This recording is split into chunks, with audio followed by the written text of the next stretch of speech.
Blacksmith of the Apocalypse. By Arcuser. Chapter 781 Angelique. Ding. Skill, Singing, Journeyman, Leave 9 has become Singing, Craftsman, Leave 1. His heart jumped. Singing had finally ranked up. The bard had been trying for a long time, but it obviously took pushing himself to the limit more than once to finally get past that hurdle. Seth swiped away the tears of blood running down his cheeks with a tissue. The Mirror of Dawn had put up more resistance than he expected. Even with his scorpion armor improving the might of his songs by several times, defeating a creature past Leave 100 came at a price if he didn't use a powerful advantage like attacking the soul. His fight with the Ethnarchs, who were clearly past that threshold, too, was a lot easier since he had not cared for the experience he could gain. Thinking about it like that, Seth booked it as a sign of his growth, that he was able to overcome creatures like this on his own, without becoming desperate. PFF, I could have squashed that weird bird in a hot minute, Puffles the Mighty boasted from inside his pet space. Yeah, sure you would have. I'm just being honest. I didn't disagree, Seth answered with a smirk as he stepped toward the mangled Mirror of Dawn. It was not dead yet. The blacksmith found it would be a shame to just kill it, even if it offered a huge amount of experience. Seth liked personal strength, but his goal wasn't to become the strongest in the world. Crouching down beside the wheezing angelic being, Seth had to admit that it was a work of art.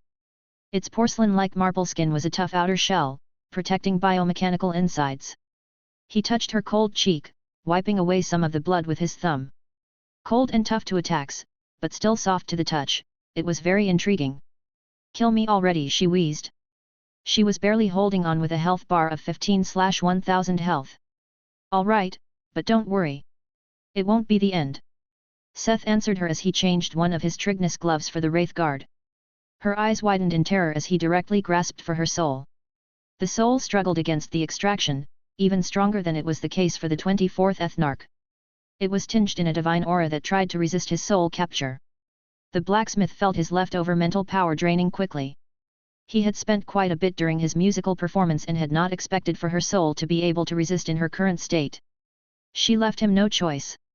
With his Wraith Guard buried in her chest, grasping at her soul, he bent over to whisper in her ears. It was a gamble on whether it would work or not. We're no strangers to love, you know the rules, and so do I. A full commitment's what I'm thinking of, one you wouldn't get from any other guy. Her body started spasming as the resistance of her soul slowly weakened and Seth forcefully extracted it from the body of the boss just in time before his mental power ran out. Gasping for air, he fell back on his butt, with the soul entering his soul space. Ding. Skill, Spirit Capture Leave 8 has become Spirit Capture Leave 9. It was worth it. He had not gotten the experience for the boss, but 2 of the skill that had been stagnating for a long time had unexpectedly leveled up in one go. All in the pursuit of something completely different. Arise, he said softly as he pushed the soul back into her chest. Using Seed of Hades, he attempted to revive the boss that was over level 100 as his 4th of 5 subordinates. Ding.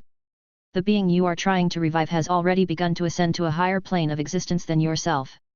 Due to the low skill level of Seed of Hades, the Mirror of Dawn's level will be limited. There was a notification the moment the wound across her body started healing at a rapid speed. Seth was surprised when he heard that his divine skill had a limit to its wondrous powers, but he was more occupied with the hint he had gained. The Mirror of Dawn, whose level he was unable to see even with Aya's discerning eyes, had begun to ascend to a higher plane of existence. Coupled with his other theories on what came after Leave 100 and the concerns Beamont and Lena voiced, he felt confirmed in his suspicion that there would be a great change past Leave 100. In the moment he was caught in his thoughts, his new subordinate had healed completely and stood before him, waiting for his attention. She was looking a little confused, but her gaze held unwavering loyalty. Mirror of Dawn Leave 99, boss. When he checked her, he found that her attributes and stats had fallen by a quarter, and some of the skills she had obviously attained to counter Seth and Tatzel had vanished. Instead, he could now see a trait, which was probably the most important factor in her strength. Trait, Behind the Mirror. The trait will transform into power that perfectly counters the targets reflected in her eyes for a certain amount of time. The stronger the target, the longer the time. This was the reason she was able to perfectly oppose anything Tatzel and Seth had previously shown in the dungeon. An ability to become the perfect counter of anything one saw. The only drawbacks were that it took time to cast and could only counter what was shown. How long did it take for the trait to apply to me? Seth asked her curiously. 10 minutes. She answered succinctly. So you might have been able to gain the power to counter by singing within 10 minutes of the fight? Seth asked, shocked. However, her silver hair waved around as she shook her head. The trait can only be applied before the fight, not during a fight, she explained. She looked a little ashamed, acknowledging her weakness in front of her new master. Was she concerned to disappoint him? But otherwise it would be really broken, Seth thought to himself. If she had the ability to start countering all his abilities during the fight, Seth might have been forced to use the Helm of Hades in an attempt to finish her off. He might have even been forced to use the Great Sog on her to destroy her soul. That would have been a tremendous loss. Don't look so down. It's okay to have some weaknesses. We can smooth those out with items since you are part of the family now, he said, friend, and patted her shoulder. Family? She asked, a little surprised. Of course, right Tatzel? This is Tatzel, he's my mount, he introduced the Emuji, who nodded at her as a greeting. Puffle, show yourself for a moment, and greet the new member. Humph, you keep dragging stuff from the streets in. You have us, why do you keep collecting rabble? The giant Ivisor's head peeked out from the pet space. This is my pet, Puffles, the Great, Seth introduced, not minding the grumpy nightmare centipede. What a funny name. Why is the big one your pet and the small one your mount?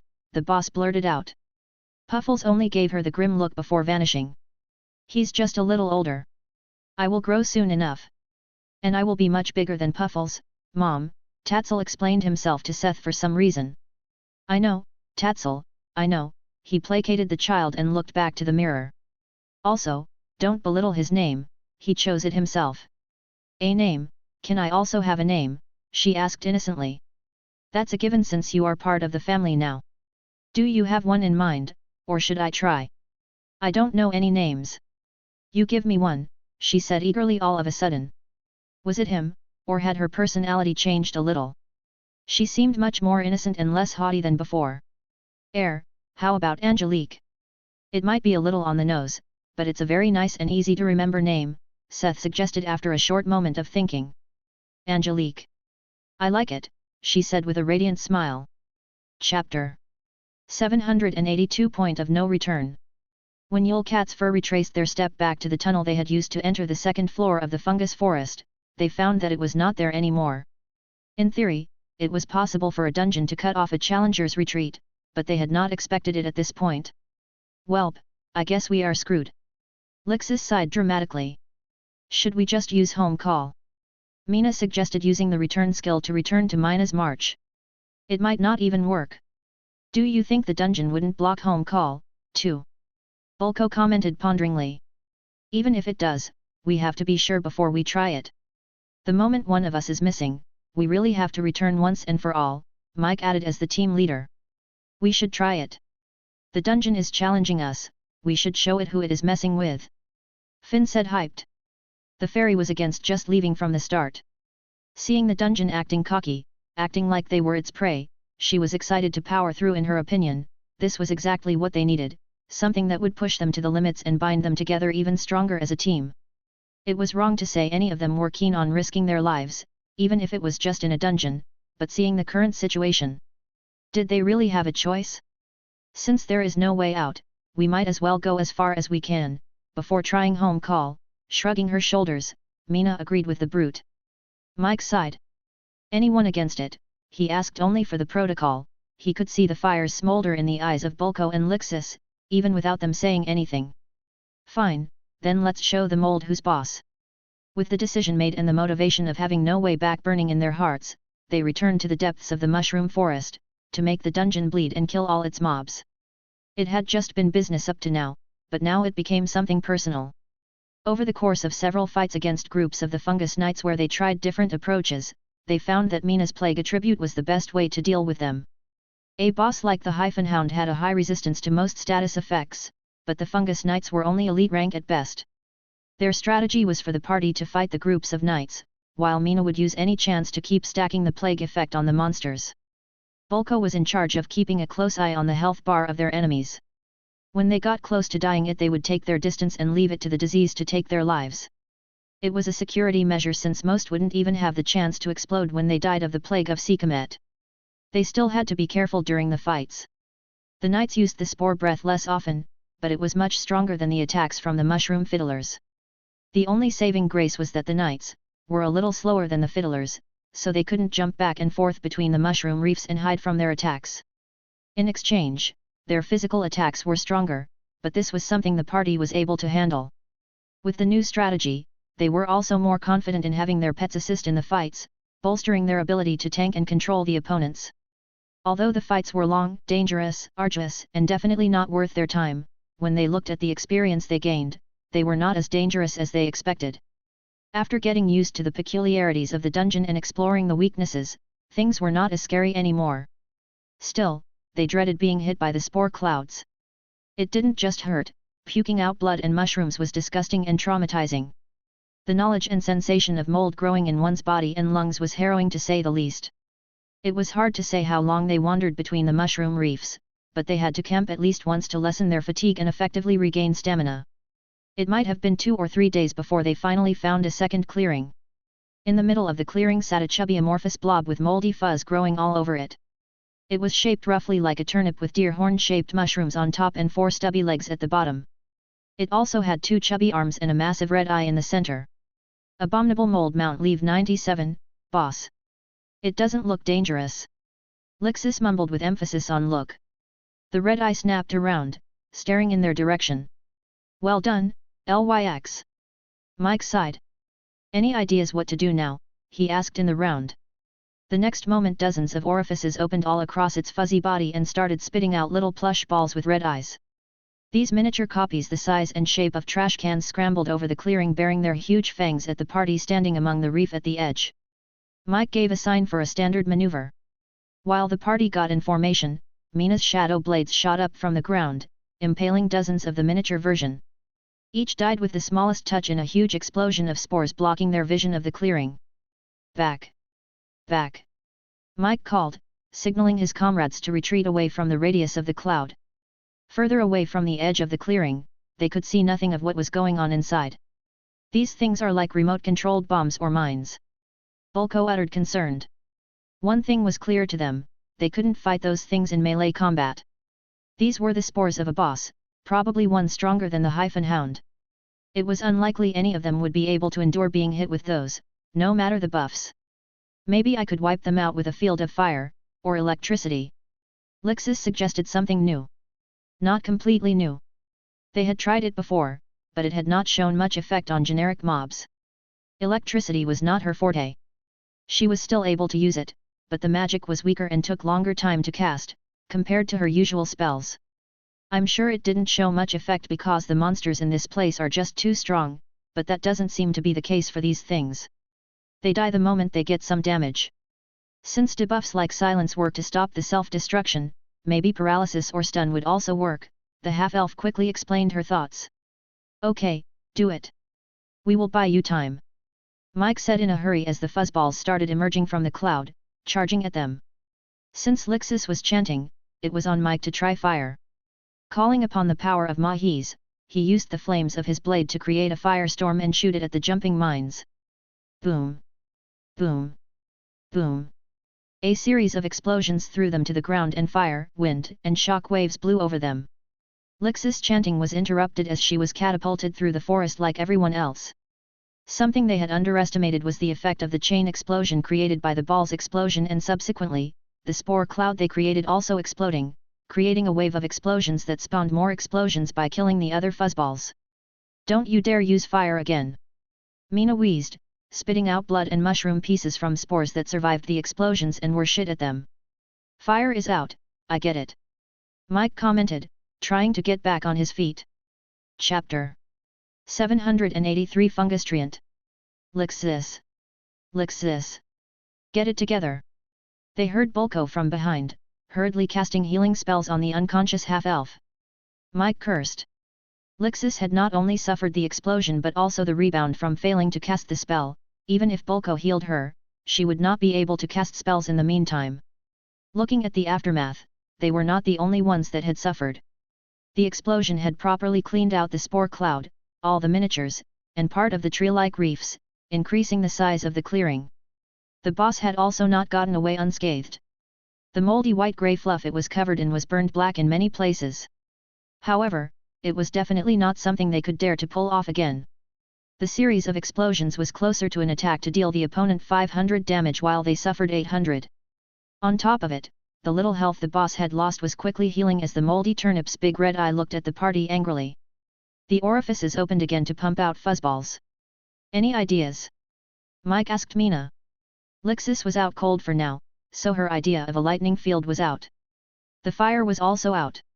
I could try hitting the boss with Plague Strike. We just have to wait until it dies, she suggested, shrugging her shoulders. We could also try ice again. Finn injected herself into the conversation. Right, let's try those. Mike's idea was to combine the two. It wouldn't hurt if Mina hit the boss with her sure kill skill. In the meantime, they would try ice skills to deal with the offspring. If that didn't work, they had to find something else. If it worked, they might not even have to rely on the disease slowly killing the boss. Traveling through the shadows, the cat assassin appeared behind the turnip as she exited stealth and struck it with backstabbing, a typical assassin skill, and Plague Strike. She vanished again before she could get the aggro, relying on the ring of Gaijis. The moldy boss screeched in pain and jumped up, standing on its stubby legs. It had stopped creating offspring and turned around to look for the assassin that had already vanished. Mina's backstabbing had dealt a considerable amount. A small dark spot was growing around the wound, turning the moldy fuzz black. Abominable mold mount leave 97, boss. Health 778/1000. Status, diseased, deadly disease, down with the sickness, strong malady, Sekomet's plague. Ilufsuf's feasting Mina's strike had added more than just the Plague Strike's deadly disease. Several effects of the dagger had activated, adding varying degrees of diseases to the boss, blocking its regeneration for up to an hour, and stopping it from using skills for 10 seconds. This was the time to stack damage on the beast, and Mina's companions quickly got to it. Mike's hailstorm successfully wiped out the offspring while preventing the spores from becoming a problem. Finn rushed in, becoming half the size of the moldy turnip, unleashing a storm of fists at the fuzzy foe. Her strikes and kicks, in addition to the frost moths she continuously spawned and the hailstorm raging around them, froze and broke away the fine outer mold. Under the outer layer of fur, it revealed a giant dark grey ball, that looked like it was made of disgusting organic yarn, glistening with slime. Between the strands, they could see the dozens of orifices, that started bleeding red tears as the fairy kept abusing the boss. The mold mount's chubby arms tried to swing at the fairy, but the size and cold made it too slow to be a danger to the quick melee queen with her shining crown burning over her head. Finn used the whole duration of Ilufsiv's feast and only retreated the moment the boss was able to use its skills again. It was not a second too early, as just at this moment all the bleeding orifices opened and filled the whole clearing with a dark cloud of spores. The party quickly retreated, Bulko carrying Lixis. Where the spores touched the ground or the mushroom reefs, dark mold started growing. It was not untypical for bosses to have different stages like in a game. Finn had put in all her power to lower the boss's health below 50%, possibly even jumping a stage of the fight. It was the only explanation for what happened next. It didn't end with just the cloud that forced the attacker away, and would probably wipe apart if they stayed too close. They could not see inside, but they could see the changes on the reefs at the edge of the cloud. Covered in the black mold, they turned from environment to dungeon mobs. Hundreds of red eyes, like those of the boss, appeared in the black mold that covered the reefs, as they transformed. Legs and tentacles grow from the misshapen heaps of mushrooms and got on their lumbering way to attack the party. There was no way for them to estimate how many enemies they were suddenly facing. They had passed dozens of reefs running from the cloud, and the cloud was probably spreading in all directions. Their numbers could be in the triple digits. There was only one silver lining. Fungus Treant, Elite. Health 930/1000. Status, diseased, deadly disease, Sekomet's plague. Anything the boss spawned was still afflicted by the same diseases as the boss. Although they could not see the boss, the status effects managed to drain the health of the treants at a visible rate. The mobs lost roughly 5 health every second. It was probably weaker on the boss, but the boss was also affected by down with the sickness, so the effects would not have to compete with health regeneration. At this point, we just have to stall long enough for the boss to lose the rest of his health, Mike concluded. They didn't even have to fight the fungus treants, seeing how the disease would kill them in a matter of roughly 3 minutes. No. A lightning struck the closest treant and immediately decimated any health it had still left. I want to see that thing die, the half-elf said grimly. Lixis had woken up and she was pissed. We can't really enter the cloud, how do you want to go see it die? Mina asked concerned. Their companion was usually rather calm and not one to climb on the barricades looking for danger. But everyone had a little switch somewhere. What is there to ask? Isn't it just a little explosion away? She asked with a crazed smile. The cat assassin knew that smile. Seth had it sometimes. Usually when he was about to do something crazy. Stone guard, a massive semicircle bulwark of stone appeared before them, facing the spore cloud. Look, Finn and Bulko can layer a bunch of barriers on top and then I will detonate them in one go. They wanted to stop her, but Lixis had already made the decision. She was already in the middle of chanting. Bulko and Finn could only hurriedly use their barrier skills, while Lixis started floating, holding her staff to the sky. Are you seriously chanting meteor right now? Mike exclaimed incredulously when he saw the fiery shine in the dark sky of this twilight dimension. No, I already did it. The next moment they were swallowed by a blazing world of fire and the ear-shattering sounds of explosions, as her meteors fell from the heavens and ignited the spore cloud. Chapter 784 Descent of the Stairs.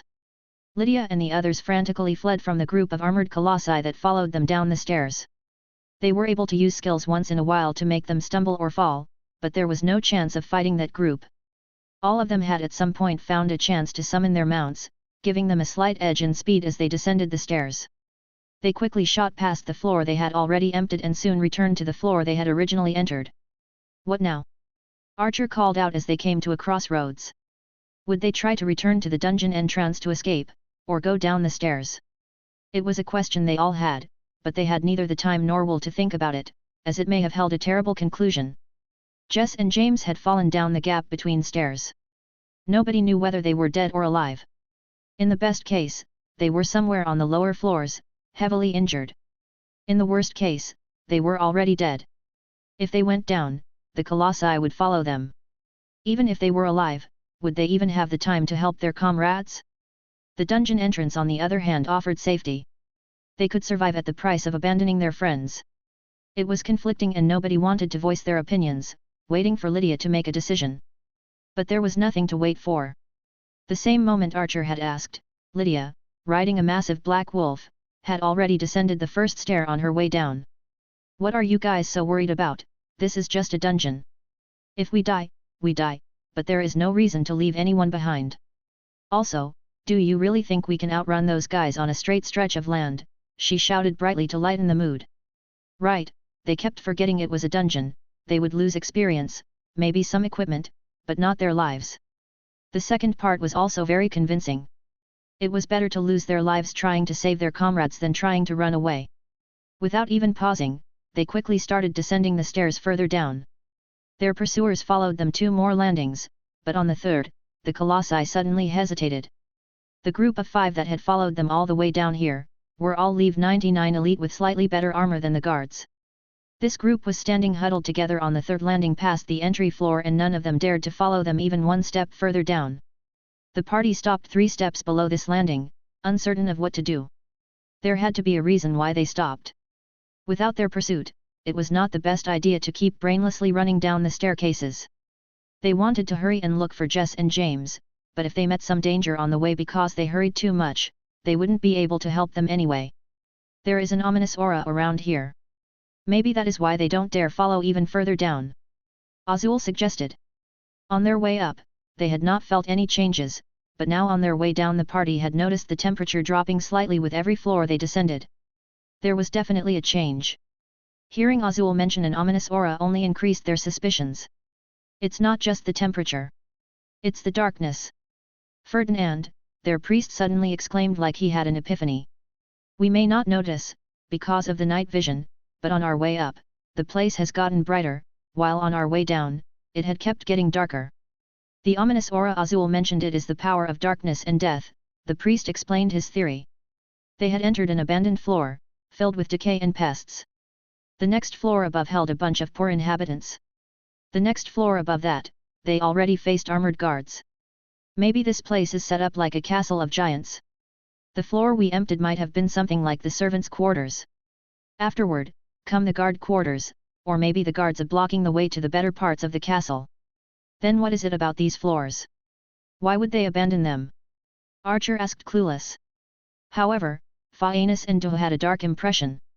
They knew what the basements of castles usually held, and the reason why they would be abandoned.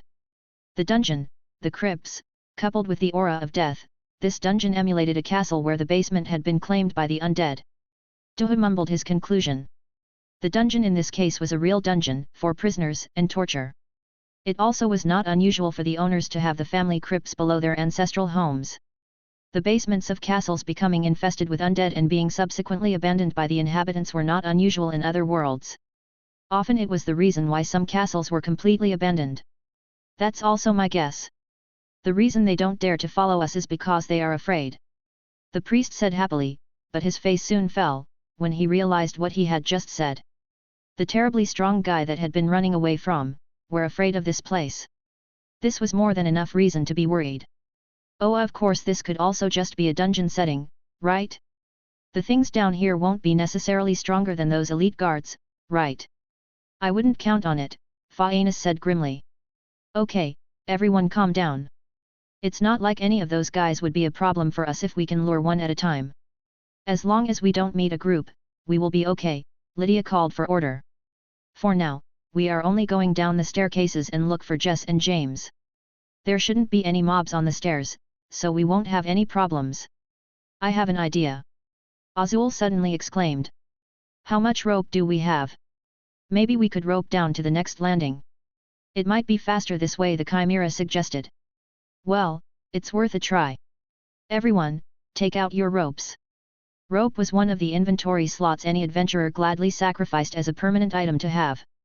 A single slot had 99 stacks of rope, while 50M was one stack.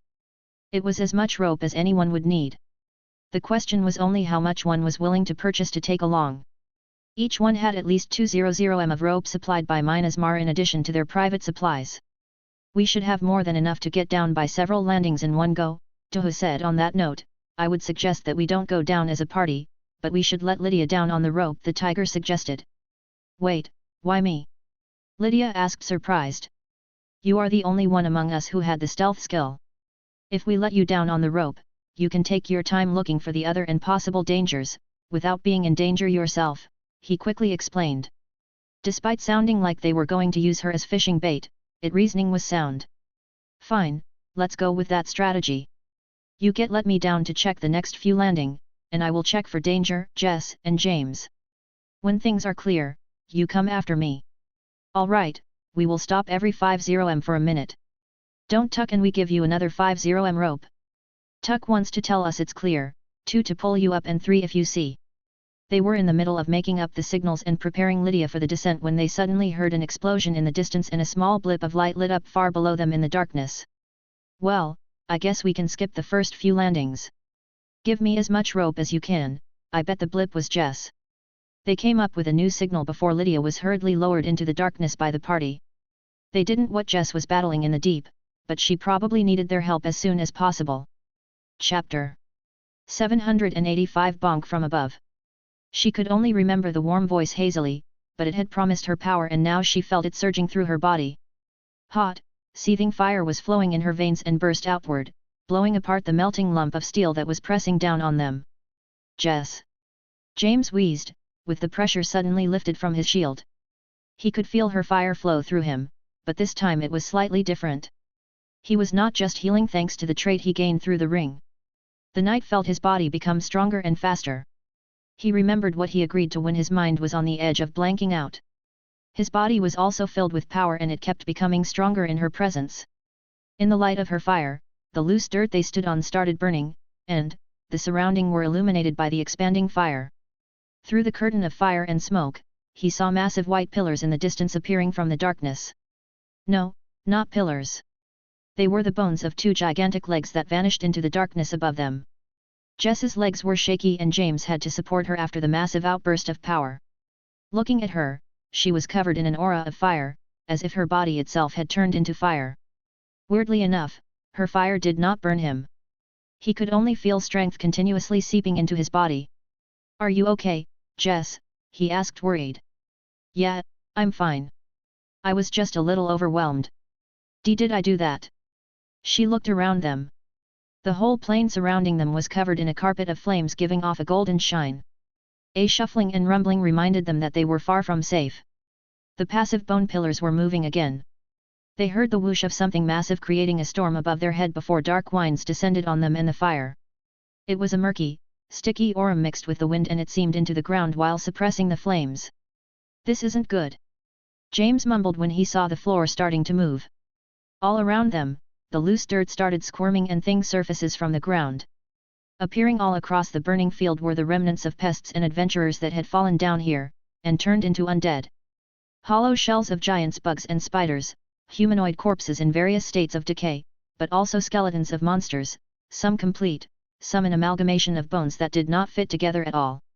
The golden flames tinged in the holy aura of Lohe happily licked along the unholy creatures that were unlucky enough to come in contact with them.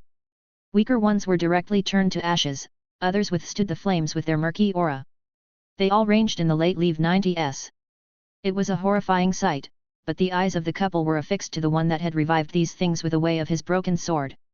After coming closer, the shine of the fire could breach through the weird darkness that even blocked the night vision effects. Standing in front of the niche between the last staircase and the wall, the place the two had fallen, stood a colossal skeleton.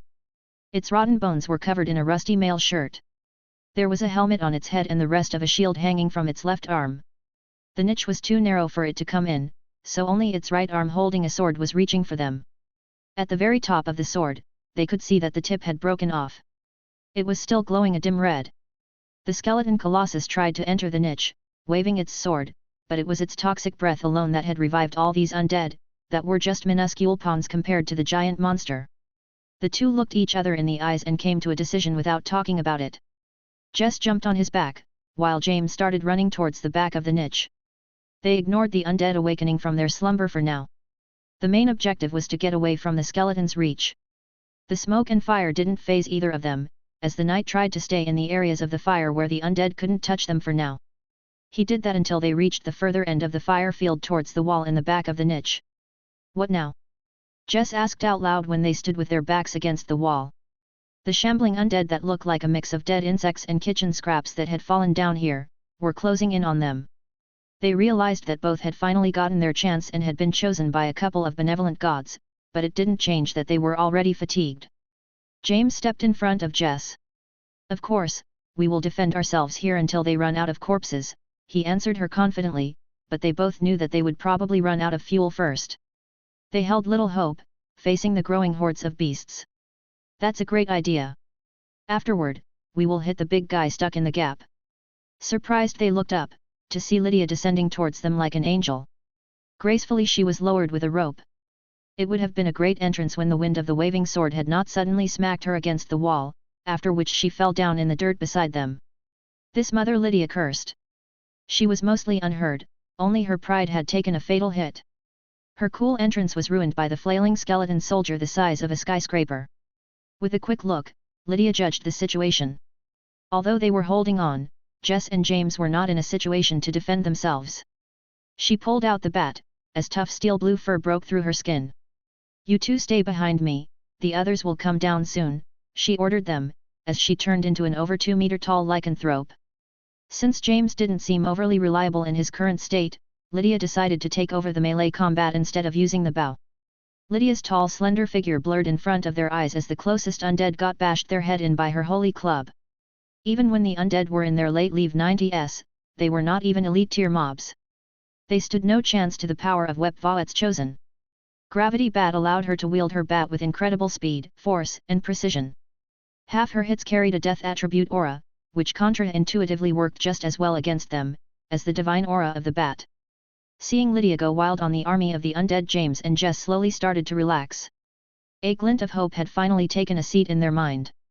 Maybe they could really get out of there. Maybe they would actually get a chance to experience being the chosen of gods. "I wanted to try this for a while now," they heard her mumble after some time. She held the bat up vertically in front of her face and spoke with a smirk. "Vibrant scape of 1,000 violent bonks," she shouted, and in a storm of bright red light hundreds of bats materialized around her. She was surrounded by them for a moment before all of them gained a conscious of themselves and started attacking the undead on their own. Even with just 70% power, there was no visible difference in damage between Lydia wielding the bat, or the copies decimating the undead remnants. "Oh, wow!" Phaenis exclaimed when she and Duhu arrived as the first ones of the party. They came at just the right moment to see the mass of clubs return the army of undead to the dust and ashes they came from. The rest of the party arrived to find that their presence had already become useless, for now. Chapter 786 Letters from Y City. Y City, Epsilon. She wandered through the rainy streets of Y City. Originally, she thought she was past the stage where she had to travel all across Earth. She had hoped to be able to stay at Delta, for a few weeks at least. But Lena had already given her instruction before they returned. While the princess officially joined Minasmar as their ambassador from Krina, Cade secretly left Delta for Y City to get a better insight into what was actually going on. The reason Cade had to go, was because the System Church had long been isolated from the businesses of Epsilon. While they were not outright attacked or banished, the people of the System Church were no longer allowed to leave their HQ. At least Lena had prepared a quick mount for her, otherwise, she would have had to travel by foot. It had only taken a few days to travel to the outskirts of the capital. She couldn't directly enter because of the guard and defenses in place and had to land somewhere that was less strictly monitored. Things had changed compared to the last time she had visited the city. The defenses were actually the smallest change. The streets that had been bustling over a year ago were deserted. The crowd with a colorful mix of fantastic garbs and modern attire was gone, leaving only empty streets on the outskirts. Storefronts were boarded up and only a few people in ragged attire dared to go in public. Cade was disturbed by the sight, which was even worse than the situation she had briefly witnessed in Delta. One could have thought Y City became a deserted ghost town if it wasn't for the city center. In stark contrast, it was filled with a bustling crowd clad in obviously high-quality attire and sparkling items. The stores were brightly lit, selling a variety of expensive products for credits or directly for system currency. A lot of people she passed wore polyarcanate armor like hers. Back when she bought it, it was a luxury good, but now it seemed to be a standard around here. Hers only differed from theirs, because it was enchanted by a master enchanter in Krina and subsequently changed its color to a dark blue. It was quite clear that the district had been split into rich and poor, or rather the fortunate and unfortunate. She went around for a long while, listening to the conversations of people on the streets and in restaurants. Y City had not just changed on the surface, but there had been several policy changes over the past months. The primary effect was the tremendous support for people with high-rated classes.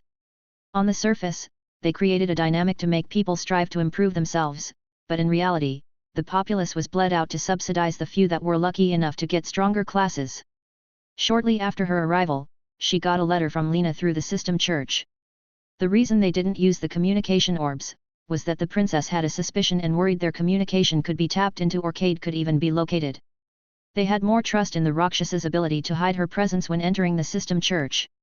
After the letter informed her of the happening in Delta and Agra, Cade began to widen her area of investigation further into the outskirts. Formerly, Y City had a safety parameter that divided it from the part they had to abandon after the invasion of the Muir Empire and the dungeon breaks afterward. Cade was shocked, finding that the areas closest to this border had already turned to slums no different from the abandoned parts of the district. She was especially shocked because originally, this safety parameter would have originally winded after the refugees of Beta came to Y City. Even when Beta had lost to the Muir Empire and evacuated, they still had a sizable force of people, that should have helped to reclaim lost parts of the city for their people. Contrary to that, the parameter seemed to have shrunk. It was obvious that people were missing, and what place was better than abandoned slums, to let people vanish? She started looking for clues to the origin of the blood berserkers that had attacked Agra in the outskirts. Cade did not have to search for a long time. Using her illusions, she managed to speak with the terrified people that still trying to survive in this place. They all spoke of the same things. In the beginning, everything went great. It was true that they increased the range and safety of the parameter. Some of the people she spoke to were even from Beta. However, things started to change with the new policies. The people of Beta that made up the bulk of the defenses here moved to the city center and soon the parameter shrunk again. The soldiers that were supposed to help in emergencies, became their greatest fear. If it weren't the monsters that took them, it was the soldiers that were supposed to protect them. Making shady claims of supposed crimes, they would come in troves and keep taking away their people, sometimes whole families. The people that were taken away never returned, and when they went to look for them, they couldn't even see them. From what she found out, some of the guilds of Beta that saw what was going on and protested against it were either silenced or vanished. Some were forced to flee to the abandoned slums, hunted by the soldiers of Y City. Whether they were caught, or somehow survived there like the bandits, the people didn't know. All of them were basic classes, many non-combat or of low level. None of them had the power to leave this place, especially not to wander into the ruins infested by monsters and dungeons to look for the remnants of those guilds. Cade decided to stay in the outskirts and observe these events with her own eyes. It was just the second night she stayed in an empty building on the outskirts, that she got to witness an raid of soldiers. Nobody even bothered to explain why they suddenly charged into a building and started throwing people into the back of their jail car. They only shouted for them to shut up and not resist, or they would be killed then and there. She knew it was a mistake, but even with her heart of steel she couldn't stand by without doing anything. The guards were only level 55, so it was easy for the Rakshasa girl that had reached level 90 in Krishna to enchant them with an illusion. While they thought they would pack up the people and drive off, they actually unloaded the again and drove back in an empty car. Except for the shadow they gave a ride on top of their transporter. The rescued people did not question their luck and ran off the moment they had the chance. The transporter brought its empty cargo to a place they called Facility 3, situated not far from the more prosperous city center. Arriving there, Cade dispelled her illusion on the men, who suddenly noticed that they had come back with empty hands when they were sure they had filled the back of their truck. Cade used a skill from her rune warrior class and her skin was covered in runes with the effect of recognition inhibition. It was a way to further strengthen her camouflage, in case some could see through her illusion magic or detect her presence.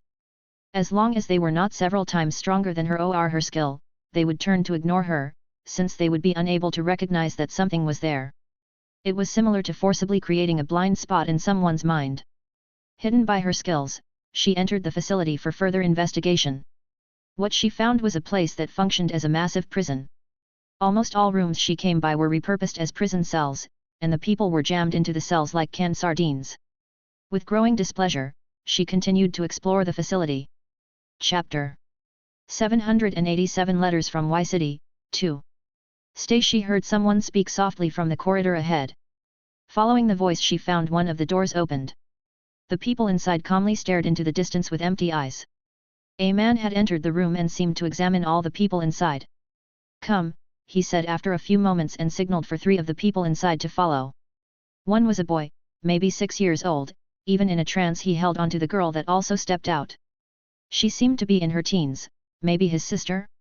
The third was a boy, maybe a little older than the girl, but not a player yet, so 17 at most. "Kukiku, she's a little old, but her spiritual root is good. Just what the branch leader's son needed," he spoke to the fair teen girl in amusement. "Follow." Cade didn't interfere and also followed the 4. She found that the man led them to a much better room in a different part of the facility. There were a lot of rooms in these hallways and their doors had different signs engraved on them. She recognized them. She remembered that similar emblems and symbols were placed on the doors of the cells. Were they a sign of possession? Inside the room, the 3 were released from his control. "I want to go home," the little boy started crying the moment he was released. He pressed his face against the older girls who held him tightly. The girl stared at the man, fear and shock in her eyes, but her hand held onto her brother as tightly as he clung to her. The older boy stayed calm, his eyes fixed on the man. "Rejoice, the 3 of you have been chosen. You won't have to endure this bleak existence in this dirty world any longer. You all have the chance to join the Great Night Sparrow sect and join the ranks of powerful cultivators," he spoke in Earth's common language, though he felt like he had studied this speech for a long time. Cade could understand him before because Lena had forced her to learn universal translation before they returned to Earth. Hearing him try to speak the tongue of Earth was awkward, but it seemed like the kids understood what he said. "Where are our parents?" the girl asked. Her voice wavered, but she tried to speak calmly in front of her brother.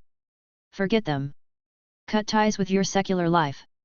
The sect will be your family," he answered in short, broken Earthian. It seemed like he had not practiced those lines. The girl was upset and tried to speak, but her mouth stayed closed. "You will soon understand. Rest," was all the man said before he left the room again. The door was automatically locked behind him. It's a shame they always have to be so stubborn in the beginning. Cade heard the man sigh as he left, going down the hallway. What was she supposed to do now? Help them or keep investigating? The decision was not as hard for her as she wished for. She was able to help the group before because there were just a few. But here were hundreds of cells, in addition to these special rooms here. She couldn't help all of them. At least not for now. What she had just heard confirmed their information once again. The people from the voracious cloud continent that called themselves cultivators were definitely involved with Y City. Since the scene held the rain here, they had to be allied. Unwilling, she continued to investigate. First, she followed the man, but he soon vanished in another room and closed the door before Cade could follow. The door had the same emblem as the cell with the children. Was this the sign of the Night Sparrow sect he mentioned? Did that mean that they split the prisoners among the different organizations involved and chose people to join their sects from them? What about the other people that were not chosen? Could it be? Cade had a horrible premonition. This time she investigated looking for something specific, and it didn't take long for her to find an armored door in the basement of the facility. All districts had expansive subterranean facilities to save farming and living space, it was no different here. But the entrance to those was barred with a thick, armored door. Breaking it would undoubtedly cause an alarm to go off, but she didn't have to go that far. Humans stayed human, and there were always keys for doors. She was able to collect a few keycards from random personnel and try them until the door opened. The difference was not just the door. Entering the underground levels, she found that the subterranean space below the facility had turned into a huge dungeon. The one with dark, barred cells, not the ones that came with the system. But inside these cells, Cade did not find a bunch of poverty-stricken people huddled together, but rows over rows and blood berserkers, with dark empty stares. How did she know they were the berserkers Lena had written about? Cade's Rakshasa class had not only given her claws that could damage the soul of her target, but also soul detection that allowed her to recognize the anomalous state of existence these people were in. In the eyes of her skill, these people were invisible, like robots or household appliances. Her heart of steel wavered when she saw the numbers that were held down here. There were thousands. Rows and rows of cells, on several floors. She had no idea about the full extent. A more frightening thought was that this could not be the only facility like this. They called this facility 3, but there had to be even more. The populace of the districts was in the billions. Even after the apocalypse, there were hundreds of millions in each district. To depopulate Y City, which had the influx of refugees from Beta, to the point it currently was. Her heart raced when she tried to fathom the full extent of what was going on here. She swallowed hard and continued searching. This time she was looking for offices, papers, anything that could give her information about the true extent of horror they were facing here. She returned to the facility at the surface, to look for a kind of laboratory or office. There had to be a place where they turned the prisoners to berserkers, right? Right. She found a medical wing with several places that looked like laboratories and treatment rooms. Unfortunately, there were no loose papers lying around, that could have further explained the situation to her or given her the scope of this operation. What she did find was something unexpected. Trash chutes, one in every treatment room. When she could find any papers or hack the computers, she jumped down the trash chute following her instinct. The instincts of a Rakshasa, her hunger, had successfully led her to a place that would have been a paradise for a corpse eater. The space below the medial wing, where all trash chutes led, was filled with mountains of intact corpses. A room the size of a big gymnasium was filled with dead bodies. On one side, Cade was able to make out bodies. There she found gates and people loading the dead bodies onto trucks. Just how much worse could this become? Why were these people dead, without any injuries? What were they going to do to these people even after they were dead? Using the same strategy as before, she tricked the workers to drive her to their destination. The trucks filled with corpses drove away from Y City again, in the direction of the abandoned slums. When she saw a huge fog wall suddenly appearing in the night, she knew where the corpses would vanish to and hurriedly jumped off the truck. She had been informed of the Dwathata and had no wish to meet them. It was a long and confusing night. She decided it was better to return to the system church to organize and write down her thoughts. Lena had to know about this. Chapter 788 Letters from Minas Mar. Delta, Embassy of Minas Mar. Lena rubbed her face tiredly, as she lowered the letter from Cade. Since most of the executive members had run off to the Holy Land, Lena, Mary, and Jane were left alone with the management of Minas Mar as a district. At least Seth had left most of the golems for them, so they could deal with any crisis along the tree route. Vlad was also doing a good job as an administrator in Little Sigma. Cade's letter brought much information that helped to explain some of the things that had happened so far, but it also brought a new worry. Y City was not just wantonly killing civilians, they actively turned them into brainless super soldiers while rearing a cast of powerful players at the same time. The final outcome fit Lena's suspicions, but Kate had not found any evidence in that regard, yet. The princess heaved a heavy sigh. She was angry, but she also knew that they couldn't make a move in their current position, making her even angrier and frustrated. Maybe Seth would have made a different decision, but in their current state, Lena doubted that they could take the war to Y City to save those people. Contrary, they had to prepare for the case when they attacked. Everything in the letter made the attack on Agra sound like it was only a mild beginning. Would the tree stations be able to face thousands of these things? Lena couldn't know. Thinking about what to do, she dug up a different letter. It was a personal letter from Vlad, different from the usual report pertaining to the status of Little Sigma. It had come a few days ago and the three ladies had still been debating how to react. Vlad reported to them that he received a group of guests who called themselves envoys of the Muir Empire. It was the Maritime Empire that had laid waste to Beta and big parts of Ypsilon. As people of Ypsilon, Mary's and Jane's apprehension on the matter was understandable. Lena didn't expect a different response from the other lords, as most of them were originally from a place hit by the Empire. Most prominently Evie, who had every right to wish for revenge on the mermen. The princess on the other hand had not the same apprehension. Krana and the Muir Empire followed the same god, albeit their doctrines differed. They were not enemies to her. Facing the current situation in Y City, maybe it was worth making more friends on Earth, even if they originally did not originate here. She could only try to persuade the other two for now and make contact. If things went well, she could only hope that the lords originally from Y City would be able to differentiate the actions of a past regime from the current one. The governor, Adam, being originally someone from Beta might help. Thinking of ways to strengthen Myanmar as a district, Lena remembered another thing that could help them. It was just that she would need to ask a heavy favor from Hardwig. I can only hope brother won't be too angry, she thought to herself as she started writing the letter. 2 days later. Princess, lords, I'm happy to be given this chance. A massive woman could be seen on the screen, bowing to the three ladies sitting in front of a big communication orb.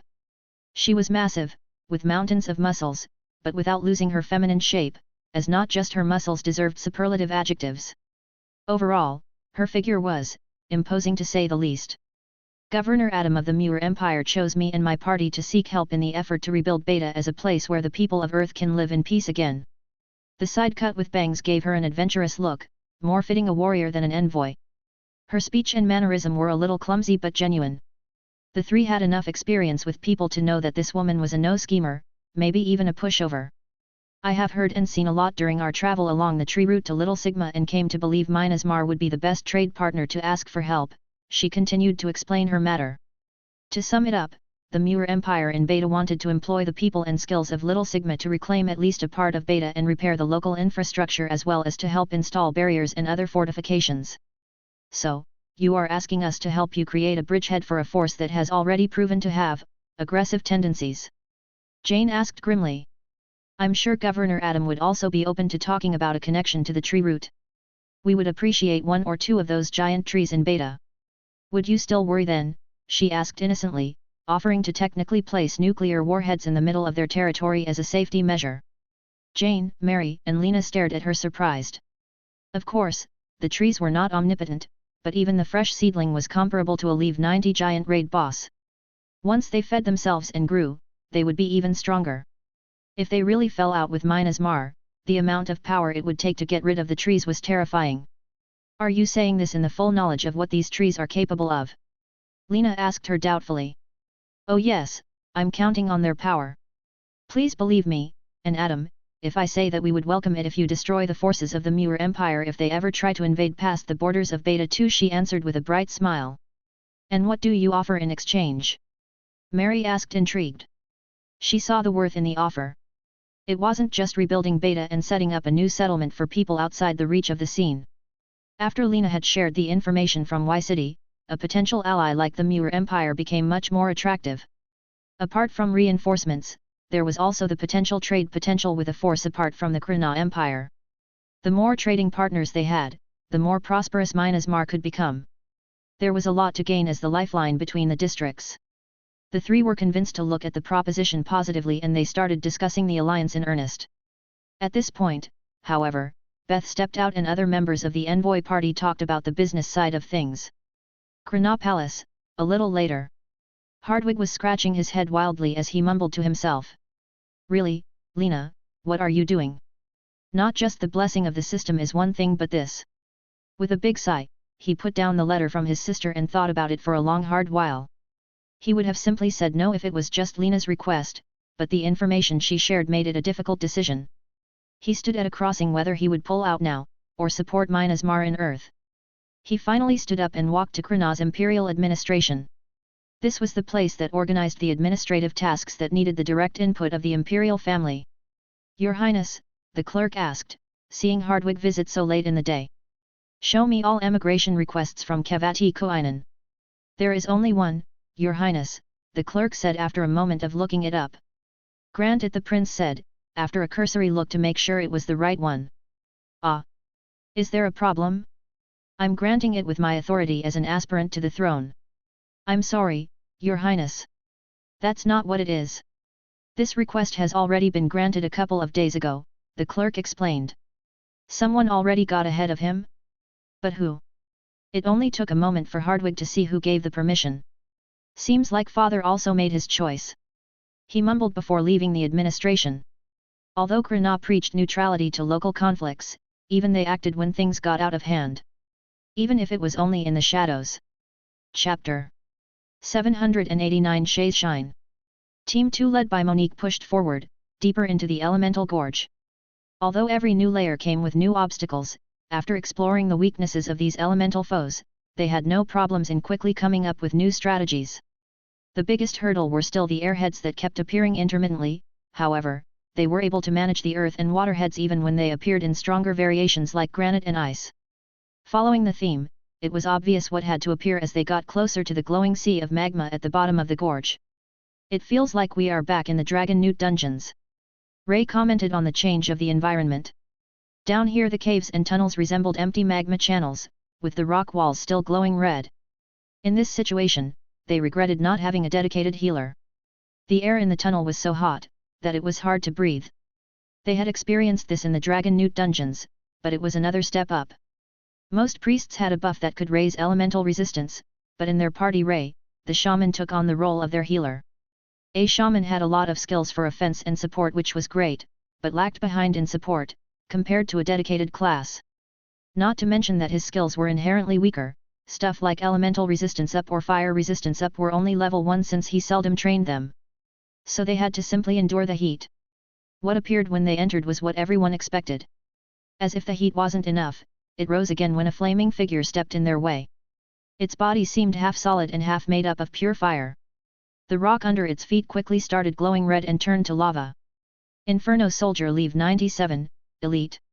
Leave it to me. Cascade Pierce. Shay saw his chance and used the skill of his trident to instantly finish off the new foe. 3 powerful currents of water shot from the tips of the trident and easily pierced the Inferno Soldier.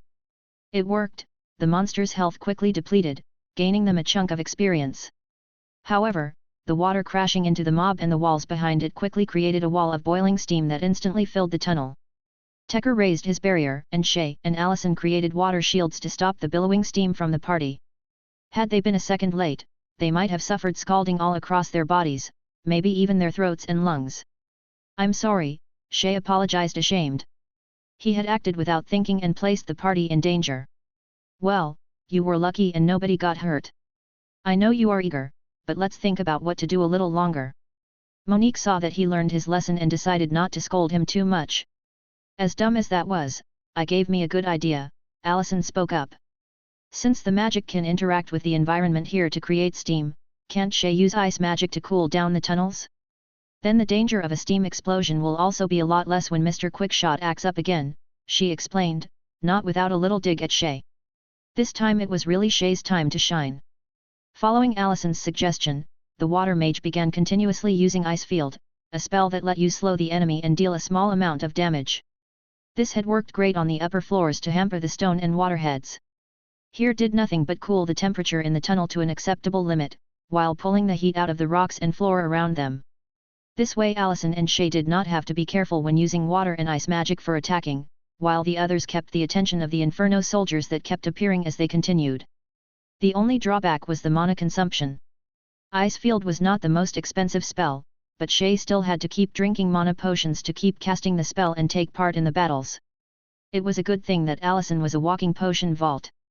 The floors with only Inferno soldiers were the quickest they had on the whole run, since especially Shay, with the support of the Ring of Oceanus, was able to deal tremendous damage, with even the most basic spells.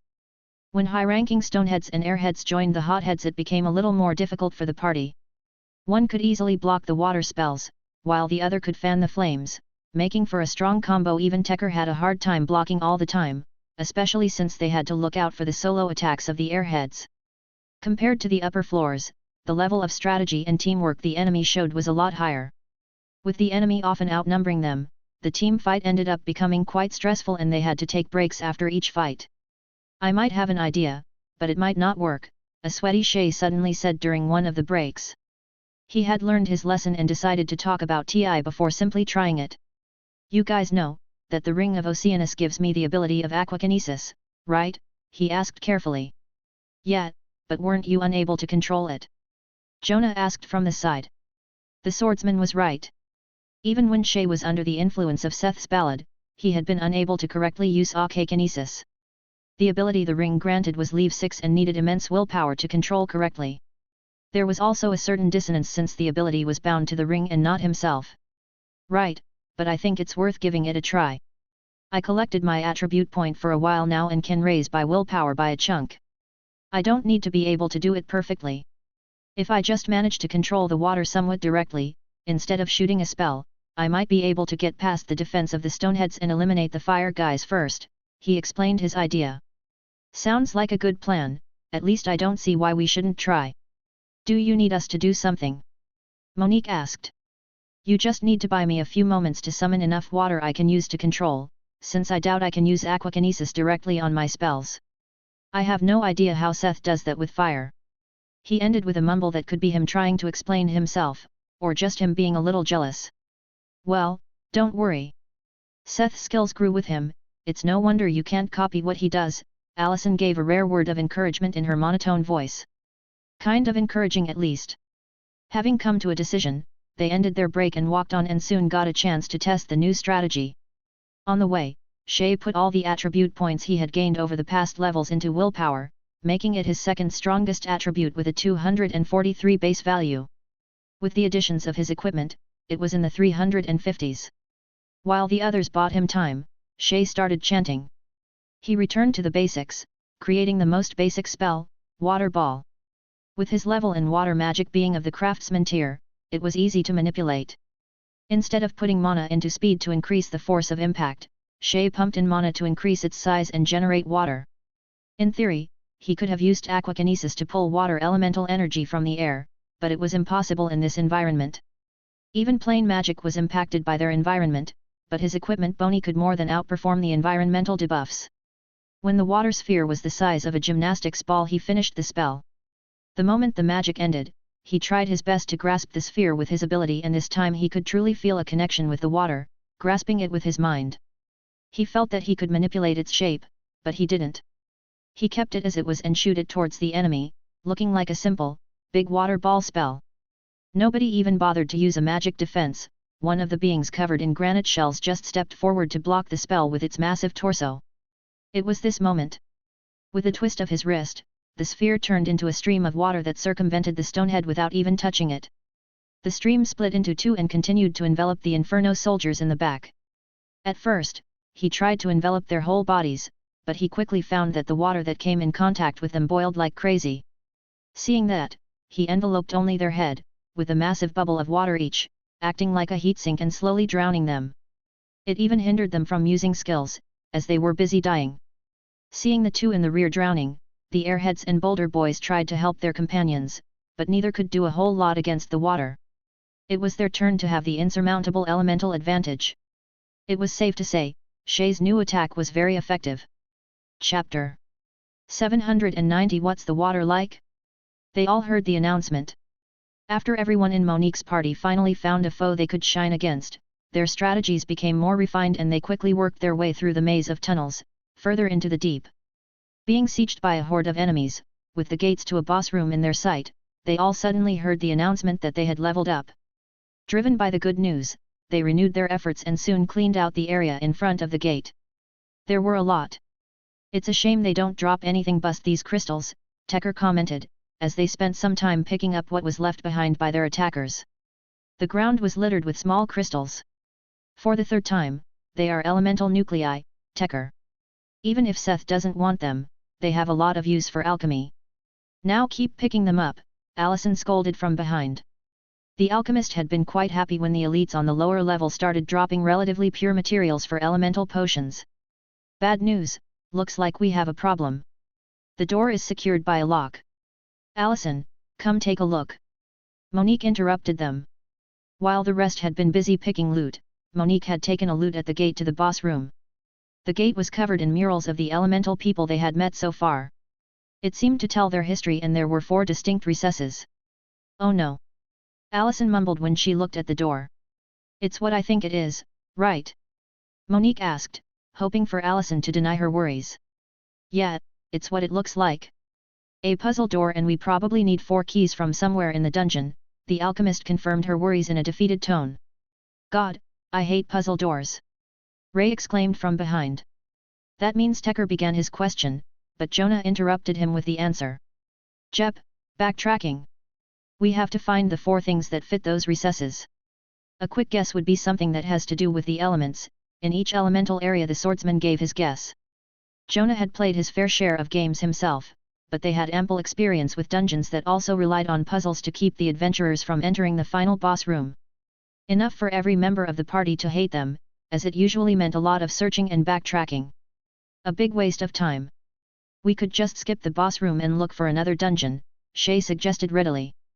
They were all tired of walking around this maze of tunnels. Now they were supposed to look for 4 keys? They had a hard time getting excited about that task. But we can't ignore what might be in there. There might very well be a legendary item or material in there. If you think of the difficulty of the dungeon, Allison opposed just leaving. They had to acknowledge that the reward was usually proportional to the difficulty of the dungeon. It was a common notion that the more obnoxious the dungeon was, the better was the treasure at its end. Why else would the safety measurements be so complicated?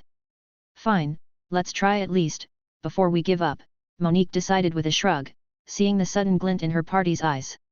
Since they were on the fire level, it seemed natural to start looking there. At least no new foes started respawning during their search, so they were able to quickly track back their path and look for things they might have overlooked before. You can't tell me we overlooked this on the way down, Ray exclaimed exasperated. No, this wasn't here when we came past the first time, Allison calmed him. On their way back up, they suddenly found a gate in a formerly dead end. Allison knew clearly this had been a dead end before. This meant it only appeared after they reached the puzzle door. They never had the chance to simply collect the keys on their way down. The gate looked like 2 door wings made of hardened lava, very drippy and dark, but not locked. Let's see what the boss of the fire floor is like, Tekker stated and pushed open the door at Monique's signal. A wave of hot air broke out as if someone opened the doors to a blast furnace. They may have suffered some unexpected damage if the current was not split by Tekker's barrier, standing in front of the group. Looking over the tank's shoulder, they could see that the boss room was a rock platform, floating on a sea of magma and only connected to the gate by a thin and brittle catwalk. On this stage stood a tall being made of half-molten rock. It had no defined legs, making it look like a huge muscular man in a rope. His upper body was black, with a red glow coming from the cracks, while his robe was a curtain of continuously flowing molten rock. What a generic boss design, Jonah commented pissed. The man really hated puzzles and backtracking in dungeons, he had to vent to the boss. General of Fire, Maltus Leave boss. Contrary to his design, the boss was something special. It was the first enemy the party met that had a hidden level. Seth had told them that this most likely meant that it was above Leave 100. This meant it was probably the strongest boss they had faced so far. You have come quite far, challengers. But your meddling will stop here. Nobody will stand in the way of our eternal kingdom, the boss said in a booming voice as they stepped on the start of the bridge. The surrounding magma was roiling at his words. This is probably the best chance to use it, can I? Shay asked his party leader excitedly. Tekker, Allison, can you cast the barriers? Monique asked instead of answering. Are we really doing this? Tekker asked a little worried. What are you worried about? I gave to the potion to counter it, no. Allison chided him. I know, it's just, drowning is scary, the big guy shrugged. It will be scarier for him, the alchemist pointed at the boss. Stop bickering and get ready. Shay, do it. The party, still standing at the beginning of the catwalk, was enveloped by several barriers of different attributes. Shay stepped forward with his ring in hand. It was the ultimate skill bestowed by the blessing of Oceanus. Because of its nature, it had a limited use in a dungeon, it also had a long cooldown. However, this was probably the best situation to use it effectively.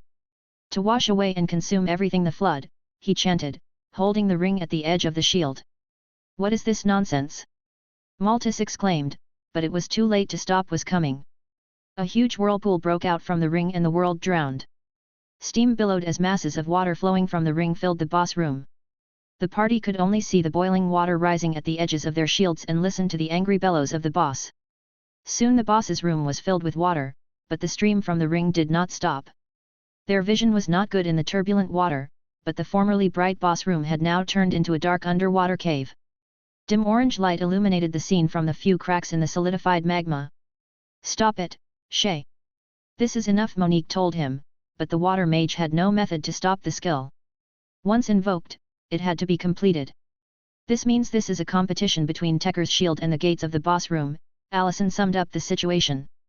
I think he sees that a little differently, Jonah added, pointing at the dark figure slowly drawing closer to their little bubble.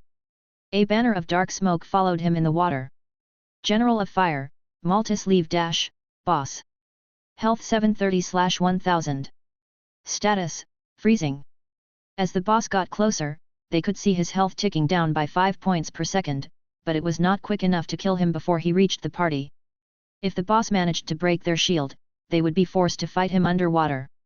Monique tried to reach out of the shield but quickly pulled back. Her pale skin had a rosy hue. What's the water temperature like? Jonah asked, hesitating. Boiling.